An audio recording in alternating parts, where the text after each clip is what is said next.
Terima kasih Anda masih bersama kami dalam Sapa Indonesia Pagi. Saudara, seluruh fraksi di Komisi 1 DPR RI sepakat membawa revisi Undang-Undang TNI dibawa ke rapat paripurna untuk disahkan. Langkah ini dilakukan di tengah panasnya penolakan dari publik terhadap revisi Undang-Undang TNI.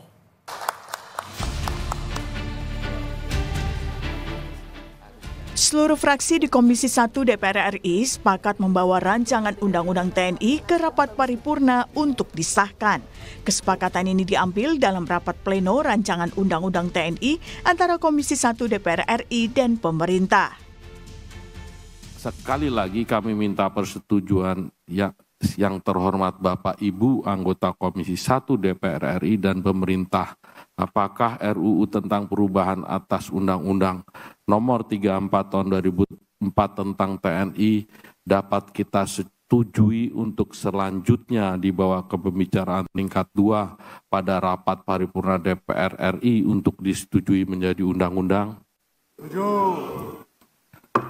Terima kasih. Sebelumnya, Koalisi Masyarakat Sipil untuk Reformasi Sektor Keamanan menemui pimpinan DPR untuk memberikan sejumlah catatan terkait revisi Undang-Undang TNI. Dalam audiensi yang digelar secara tertutup ini, hadir Wakil Ketua DPR RI Sufmi Dasko Ahmad dan Ketua serta anggota Komisi 1 DPR RI.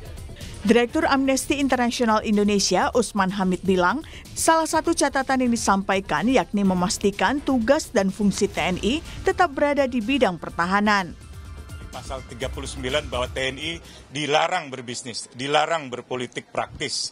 Juga pasal 47 tadi Pak Anton Soekartono menegaskan kembali harus mengundurkan diri atau pensiun dini untuk jabatan-jabatan sipil yang tidak dikecualikan di dalam undang-undang. Tadi juga ditekankan kembali oleh Pak Dasko dalam akhir pertemuan bahwa kita sama-sama setuju untuk mencegah kembalinya dui fungsi militer melalui Undang-Undang TNI dan tegaknya supremasi sipil. Masyarakat sipil, pertemuan tadi berjalan dengan hangat, lancar, diskusi dan dialog yang membangun dan ada kesepahaman dari kedua belah pihak.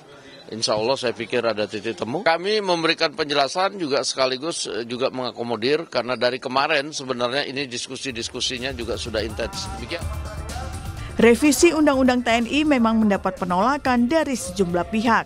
Di Sleman, Yogyakarta, unjuk rasa digelar Civitas Akademi Universitas Gadjah Mada. Demo mendesak DPR menghentikan pembahasan revisi Undang-Undang TNI karena khawatir mengembalikan praktik dui fungsi TNI yang bertentangan dengan semangat reformasi. Tolak revisi UU TNI, ya, terus kemudian yang kedua adalah kembalikan fungsi TNI, ya, kembali tidak menjadi sipil, tidak menjadi sipil. Terus kemudian yang ketiga adalah reformasi sendiri di tubuh TNI.